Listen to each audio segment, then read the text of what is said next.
புதுச்சேரியில் நீட் அல்லாத இளநிலை படிப்புகளுக்கான சென்டாக் கையேடு முதலமைச்சர் ரங்கசாமி வெளியிட்டார்.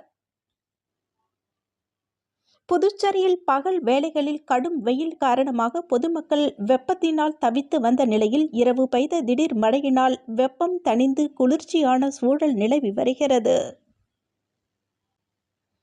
தனியார் நிறுவனத்தில் உரிமையாளர் போல் ஆள் மாறாட்டம் செய்து 5 கோடி ரூபாய் கொள்ளையடித்த வழக்கில் வங்கிக் கணக்கின் உரிமையாளரை கேரளாவில் கைது செய்த இணையவழி காவல்துறையினர்.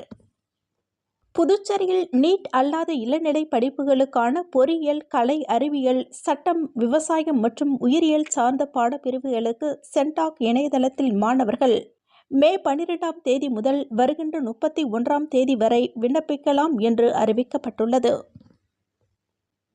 அரசு ஊழியர்களுக்கு ஊதிய உயர்வு.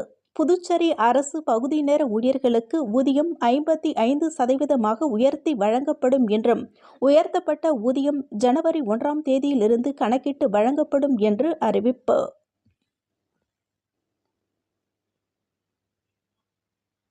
கோரிமேடு அப்பா பைத்திய சுவாமி கோவிலில் குரு பூஜை விழா. முதலமைச்சர் ரங்கசாமி பூஜை செய்து சுவாமி தரிசனம். தமிழகத்தில் சித்திரை திருவிழா. பச்சை பட்டுடுத்தி வைகை ஆற்றில் எழுந்தருளினார் கள்ளழகர். நீட் அல்லாத இளநிலை படிப்புகளுக்கு சென்டாக் மாணவர் சேர்க்கைக்கு மே 15ஆம் தேதி முதல் விண்ணப்ப பதிவு.